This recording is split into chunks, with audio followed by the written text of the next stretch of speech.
சுழன்றும் ஏர் பின்னது உலகம், அதனால் உழந்தும் உழவே தலை என்று உலகிற்கு போதித்த நமது பாட்டன் வள்ளுவனை வணங்குகிறேன். உலகின் மூத்த குடி, இந்த உலகிற்கு வேளாண்மையை கற்று தந்த இந்த தமிழர் குடி, ஓடுகிற ஆற்று நீரை தடுத்து அணைகட்டி தண்ணீரை தேக்கி பாசனம் செய்து விவசாயம் செய்ய முடியும் என்று உலகுக்கு கற்றுக் கொடுத்த ஒரு பேரினம். இன்னைக்கு இந்த 70 வருட இந்த திராவிட ஆட்சியில இவங்க கிட்ட சிக்கி சின்ன பின்னமாகி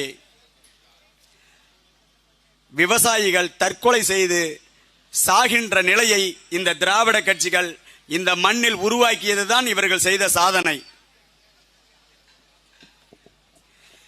என்ன இருக்கு விவசாயிகளுக்கு?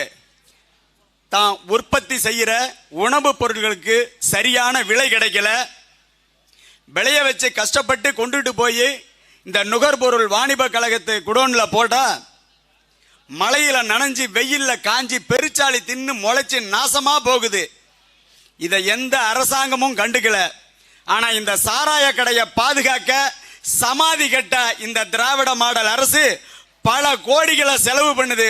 மக்கள் உணவு பண்டம் குப்பையில போயிட்டு இருக்கு. இந்த நிலைமையை என்னைக்கு நீங்க மாத்த போறீங்க? 60-70 வருடங்களுக்கு முன்பு பஞ்சத்தை சமாளிக்க இந்த பொது விநியோக முறை, இந்த நியாய விலை கடைகள்ல அரிசி பருப்பு என்னன்னு கொடுத்து மக்களை எப்படியாவது உயிர் உழைச்சா போதுன்னு கொண்டு வந்த இந்த நியாய விலை கடையில எங்க பாட்டா நின்னா இந்த புழுத்து போன அரிசிக்கு எங்க அப்பா நின்னா இன்னைக்கு நான் நிக்கிறேன், நாளைக்கு என் பிள்ளையும் இந்த கடையில நிக்கணுமா?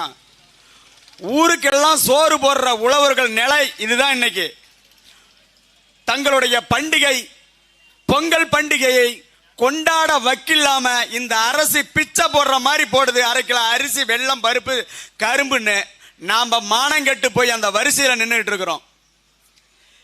இந்த ஊருக்கு பஞ்சம் பொழைக்க வந்த கருணாநிதி குடும்பமும் இப்படித்தான் ரேஷன் கடையில வாங்கி திங்குதான்னு இந்த விவசாயிகள் சிந்திச்சு பார்க்கணும். ஒரு நாள் இந்த அரிசி பருப்பை இந்த மந்திரிகளும் இந்த எம்எல்ஏக்களும் இந்த தொகுதியில நிக்கிறாரு அன்னியூர் சிவாவும் என்னைக்காவது தின்னு பார்த்திருப்பாங்களா? உங்களுக்கு மட்டும் என்ன தலையெழுத்தா? இது நம்ம மண்ணு, நம்ம பணம். அண்டி பொழைக்க வந்தவன் அடிச்ச கொள்ள கோடி கோடியா அடிச்சு கொள்ளை அடிச்சு வாழ்ந்துகிட்டு இருக்கிறான். இந்த மண்ணின் மக்கள் இங்க பிச்சைக்கார மாதிரி கையேந்தி நின்றுட்டு இருக்கிறோம். இந்த நிலைமையை நம்ம மாத்தணும். நமது மொழி உலகின் மூத்த மொழி, தெய்வ மொழி. இந்த தமிழை நம்ம பேச மறந்துட்டோம். பஞ்சம் பொழைக்க வந்த கருணாநிதி நல்லா பேசி ஆட்சி அதிகாரத்துக்கு வந்தாரு. தெலுங்கை தாய்மொழியாக கொண்ட ஐயா கருணாநிதி தமிழை பேசி அரசு கட்டளைக்கு வந்தாரு. இந்த மொழியை சாராத ஐயா எம்ஜிஆர் மலையாளி, அவருடைய தாய்மொழி மலையாளம். அவர் இந்த மொழியை பேசி நடிச்சு ஆட்சி அதிகாரத்துக்கு வந்தாரு. நம் மண்ணை சேராத கன்னடத்தை தாய்மொழியாக கொண்ட அம்மையார் ஜெயலலிதா இதே மொழியை பேசிதான் ஆட்சி அதிகாரத்துக்கு வந்தாங்க. நம்மளை அடிமையா வச்சு அவங்க ஆண்டுகிட்டு போயிட்டாங்க. நம்ம மொழியை அழிச்சாங்க, ஒழிச்சாங்க. இந்த நிலைமையெல்லாம் மாறணும்.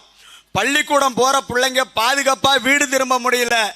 ரோட்டு பக்கம் எங்க பார்த்தாலும் கூட்டம் கூட்டமா உட்காந்து குடிச்சுக்கிட்டு இருக்கிறான். 13-14 வயசுல பிள்ளைங்க குடிக்கிறதா சொல்றான். பொம்பளைங்க எல்லாம் இன்னைக்கு குடிக்கிறதா சொல்றான். 14 வயசுல குடிக்கிற உங்க பிள்ளை 24 வயசுல எப்படி இருப்பான்? 34 வயசுல இருப்பானா போவானா? பெத்தவன் புள்ளை இழக்கிறான். கட்டி கொடுத்த புள்ளத்தை தாலி எடுத்துட்டு நிக்குது. இந்த நிலைமையெல்லாம் மாறணும்னா இந்த திருட்டு திராவிட கட்சிகளை இந்த மண்ணில் இருந்து அகற்றணும். இந்த விவசாயிகள் தற்கொலையை தடுக்கணும். நமது நதிநீர் உரிமைகளை பெற்று தரணும். கர்நாடகாக்காரன் காவிரி தண்ணி விட மாட்டேங்கிறான். அங்க காங்கிரஸ் ஆளுது. தமிழ்நாட்டில் இருக்கிற காங்கிரஸ் வேடிக்கை பார்த்துக்கிட்டு இருக்கு. மலையாளி வழியில நம்ம சிலந்தியாறுல அணைய கட்டி தமிழ்நாட்டுக்கு தண்ணி தர மாட்டேன்னு சொல்றான். அந்த கம்யூனிஸ்ட் கட்சிய இங்க இருக்கிற கம்யூனிஸ்ட் கட்சி கேள்வி கேட்கல, வேடிக்கை பார்த்துக்கிட்டு இருக்குது. இதுக்கு முன்னாடி ஆண்ட ஜெகன்மோகன் ரெட்டி ஆகட்டும், இப்ப ஆள்ற சந்திரபாபு நாயுடு ஆகட்டும், அவன் மக்களுக்கு உண்மையா இருக்கிறான். ஆந்திராவில் தடுப்பணை கட்டி பாலார தடுக்கிறான்.